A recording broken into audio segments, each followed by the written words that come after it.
Not even a burning bus could stop First Coast residents hoping to bring the state's Black History Museum to St. Augustine. We're joined on the line by one of those determined passengers who was on that bus, Pastor Anthony Britton of New Mount Moriah Christian Ministry. Good morning, Pastor Britton. Good morning.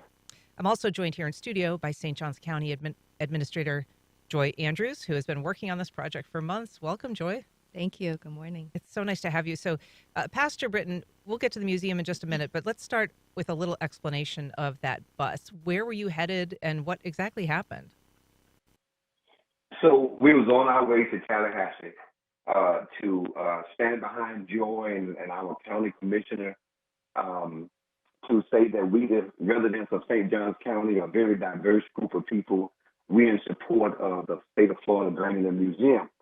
So we headed up I-10. It's about 6:15 in the morning. We dressed in our shirts saying that we're from St. Johns County and we want this museum to be brought here.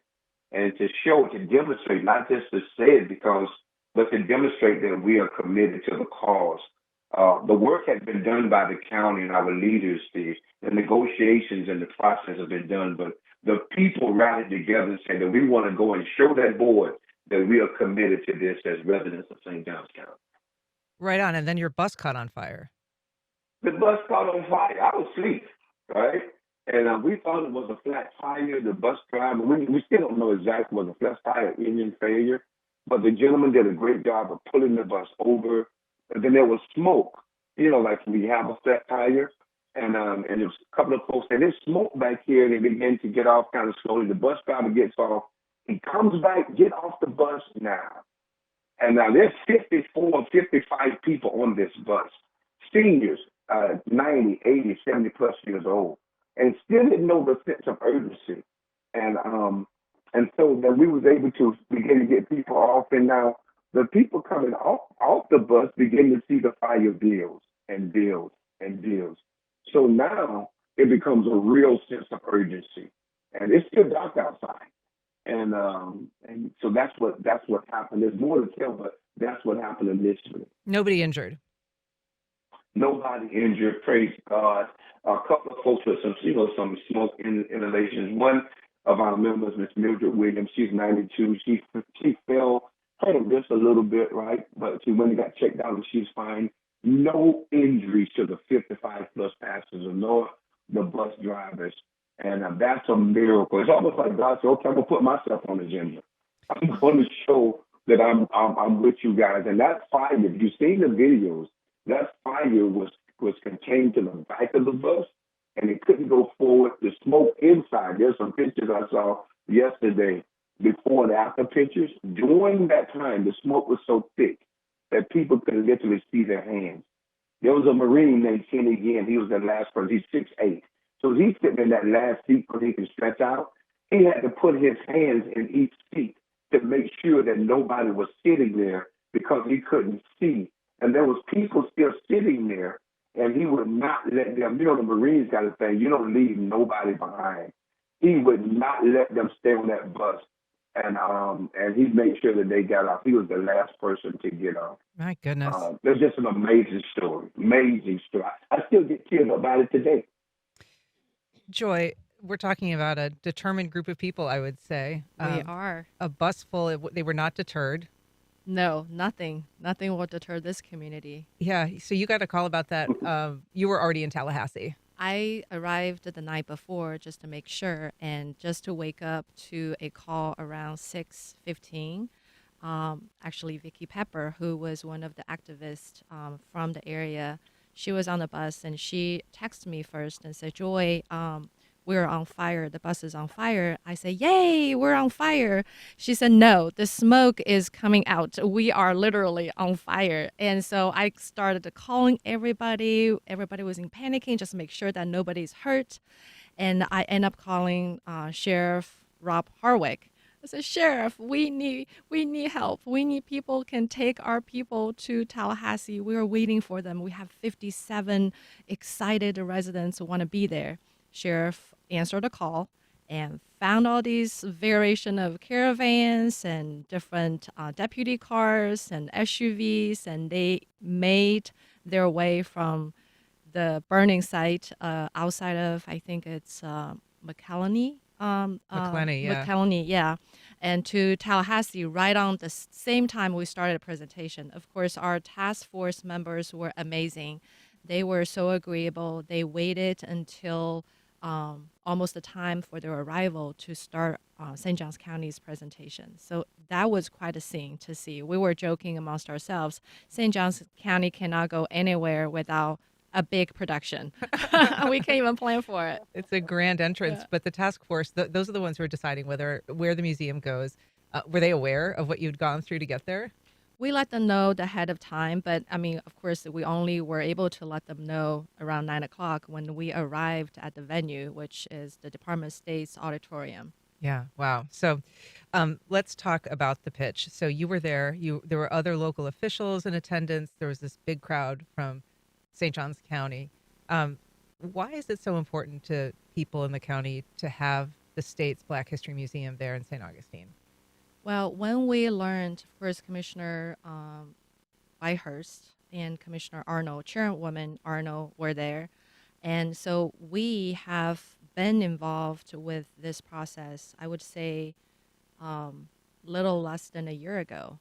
When we learned that there is a provision in our current state law that a location is to be identified to place the future Florida State Black History Museum, we immediately start to talk with our residents in West Augustine area. We started to engage our conversation with Florida Memorial University. We thought there is no other place. There is no other place is more suitable for a state Black History Museum than St. Johns County, than right in West Augustine and right on the educational campus where it used to be the Florida Memorial College, and then later to be changed to Florida Memorial University. It was one of the first comprehensive education institution for the African Americans and for the Black residents at the time. And it was a thriving college until the civil rights movement. And the president at the time, because of the tension in the community, and really just there was a lot of riots. There was fire. There was literally the campus was burned down. So they decided to move to Dade County in the 60s. So when we start to connect the dots of the history of St. Augustine, St. Johns County, we felt this is a must story of redemption. And it's going to be such an amazing opportunity for us to honor the pain, but also the resilience of the Black community. So that was a Black college, now a Black university, but it is an extraordinary thing to think of a university actually picking up and leaving a city because racial hostility is so intense. Absolutely. Oh my gosh. It was really demonstration of bravery for them to start to engage this conversation with us and put the trust back to say that, well, we can return home. We think we have the community who is behind us, who has our back, and they're willing to explore. And they really, during the presentation at the Tallahassee Task Force last Friday, I read in its entirety the letter from the chairman, Bill McCormick, of the Board of Trustees of the university. It was a moving moment, and really just kind of the sentiment, the entire university and the community of the alumni, and how they are showing that their willingness to reconcile and to be seen as kind of the staple of this legacy is incredible. It's interesting that the museum has kind of this larger ability to maybe heal or at least, try to atone for what happened. I don't think many people even know the story of that. We didn't until we really started to talk with them, and then we started to do research. Of course, we know the rich history of St. Augustine in general. We have the first recorded Black baby that was born in St. Augustine in United States of America. And we have the first, the free settlement of the Formosa, and it is now, or from the 1700s, I think it's 1738, and it is under reconstruction by the Florida State Parks Foundation as we speak. So we have so much to celebrate. The Kenwright House, it was a house that was in the south part of the county that was shot during the civil rights movement when Dr. Martin Luther King visited. So the county made tremendous investment to preserve that house and currently is in the move, literally in the move from south part of the county to be moved to be adjacent to the Florida Memorial University Arch on West King. So that add to, gosh, close to 30 really, I think, historical assets that shows our Black history. Pastor Britton, I want to bring you back into the conversation. I mean, we're talking about an effort, a community effort to bring this museum to town, and it's regarded as a victory and an asset. But obviously, it opens up a lot of painful stories for St. Augustine and St. Johns County. It does. And at the same time, what an opportunity to allow the healing to take place with us coming together. I mean, so many people did so much in preparation, and even that with the bus on fire, Baker County Sheriff Office, their fire department, the people at Hardee's while we waited for the caravan to come get us. We saw a unified effort in the beginning, and it's almost like this trip, this bus being on fire symbolizes what we were going to present in a real life scenario. And people who care. There was folk from Trinity Episcopal Church that was in their own cars and others in their cars, turned around and told our seniors. My point being is that the healing process of when we come together, like-minded people who have compassion and care, and not let our differences divide us, but what unifies us, we couldn't have scripted that. We had a great plan, we had a great presentation, but what happened and what's happening is that there's a healing that takes place. I was 4 when Florida Memorial left. But there's people, my dad went to college there. There's a generation of folks that remember. Greg them march because they was in high school and remember the hatred. But now, remember Dr. King said that his dream was that his children, little black boys and little black girls, would be able to come together? We are doing that right now at a time when our country needs that, a time when our countries need to say that we can have our different religions, our political aspirations, but we are still, the American story is built on pain, and it can also be built on a healing of that pain. And that's why I think St. Johns County has to be the place, you know what I'm saying, to allow this museum and for the healing to take place throughout the country and the world itself. That's amazing, I think. Well, if you're just joining us, we're talking about St. Johns County's effort to become home to the state's Museum of Black History, and you can join our conversation on social media or by emailing firstcoastconnect@wjct.org. You can also call 904-549-2937. We have a call from Shamari in West Jacksonville. Good morning. Welcome to First Coast Connect. Good morning. Good morning. And I think this is a great conversation, great topic today. And I just wanted to add, maybe I missed it, hopefully not, but I just wanted to add a bit of information to this. It's so relevant for the site to be in St. Augustine because of the connectivity to Jacksonville. And I don't know if it's been noted, but Florida Memorial, as the Florida Baptist Institute, was actually founded further up here between Jacksonville and Live Oak. And the groups, the individuals who were a part of that group who founded Florida Baptist Institute, a majority of them were from Jacksonville, and they were Baptist preachers. And one of the main Baptist churches that funded and really supported that effort was First Baptist Church of Oakland over on the east side, and the Lewises and the Cobbs and the Sams families were a great part of that. So I just wanted to make sure we add that it's not just that campus in St. Augustine, but the connectivity is also there with Jacksonville. Excellent comment, Shamar. I appreciate that. We also have a call from Michael in Duval County. Good morning, Michael. Go ahead. Good morning. I wish the St. Augustine delegation well. It's a wonderful thing to see this museum coming to fruition, but I do have to say that there's a good case to be made for Eatonville being the site. Eatonville was the location of the first all-black township. It's well known due to being the place where Zora Neale Hurston was raised, and is known to the public because of that.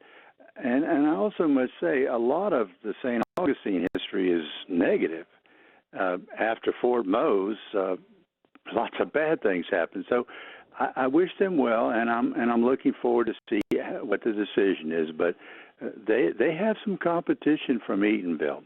Thank you. Good comment. Thanks, Michael. Well, we should note, so St. Augustine is in first place, but there are Eatonville/Orange County is a close second, followed by Opelika and then Sarasota. So the top three are essentially chosen by the task force, and those recommendations will go to the governor? Yes. Yeah. What happens now, between now and then? So we essentially are be on standby. We're standby. The task force has essentially deployed FAMU to take on a conceptual design and some site evaluation. That's in Florida, the next 30 Florida days. A&M University. Yes, Yeah. yes. Thank you. So they are going to do some evaluation on the specific proposed sites, including West Augustine, the Memorial University site as well for 14.5 acres. And then the design team will bring their report back to the task force members, and the task force members will make its final recommendation to the governor's office. I believe the next task force meeting is on May 21st. So we're expecting to hear more about the details of next step. But I will be highly surprised that St. Johns County is not going to be ending up on the governor's desk. All right. We have a call from Susan in Fruit Cove. Good morning, Susan. Go ahead. Good morning. Thank you for taking my call. I just am so pleased about all the work that all different groups across St. Augustine and West St. Augustine, and I just think the whole effort has highlighted the fact that St. Augustine is a compassionate city. And I just can't say enough positive about how all different people from all walks of life. I live way up north, but we go monthly to a meeting called Good Trouble. And some of the people from Good Trouble were on the bus going to Tallahassee, and I'm just so pleased that our efforts of trying to understand all different points of view are finally being heard. So I just am so, so grateful for your reporting. Thank you so much. Thank you, Susan. We appreciate it, too. Good Trouble, of course, is a famous quote by John Lewis, American civil rights leader and elected official. This is meaningful on a lot of levels, Joy, but it's also an economic boon, or it would be expected to. So what does the money side of this mean for the county? Well, if I can address that from sort of two different aspects. One is, number one really is why, from economical perspective, this is a location that is going to speak for longevity and vibrancy and sustainability. We are looking at around 10 million visitors annually to St. Augustine, St. Johns County, and 44% of those visitors are reported to come here for history, for cultural, for heritage. So previously, the caller had a great case about Eatonville and in the comparison of it. And as we all know, that when we go to Orange County, Orlando, most of us go there for a very different reason. And so we feel like this is the place to be, to celebrate, to recognize, to honor, and acknowledge really the context of the Black history. So the tourism stats speaks volume for the suitability for St. Johns County, St. Augustine. But as the sort of the result of this location for St. Augustine, especially West Augustine community, is going to be so monumental. It's going to change the community for its generations to come. I think the economic benefits it is going to bring for the community, for West Augustine community, and really for the community as a whole, for Northeast Florida, We are the first coasting site, essentially. So we really are looking at a enormous economic impact regionally, and we're talking about Duval County, we're talking about Clay County, St. Johns County, Flagler County. As we started with this journey, the supports from these surrounding counties just flooded in. We received Mayor Donald Deegan's support. As you know, we're talking about earlier, another caller had talked about a connection to Jacksonville. One of the task force members, Representative Michael, she represents Jacksonville, and she very early on indicated her support for St. Johns County. So the transportation, the connection to surrounding counties as a region, I think we can all see huge benefit as a result of this location selection. We have a call from Stanley on the north side. Good morning, Stanley. Go ahead. Yes, good morning. I want to say I am impressed with St. Augustine and St. John County. I have attended other events, and when it comes to history and bringing people together, I am impressed with St. Johns County and whatever we can do. I'm talking about the metro area, what we can do to improve the area and bring history for all people, we need to do that. Thank you. Thanks, Stanley. Pastor Britton, there are a lot of historic sites in St. Augustine. Obviously, there's this, the ancient city kind of element, which has traditionally been the focus. It seems only very recently that the city has begun to reckon with its civil rights history and that very difficult period. What do you think is bringing that about, that change, that willingness to engage and look at that very dark chapter?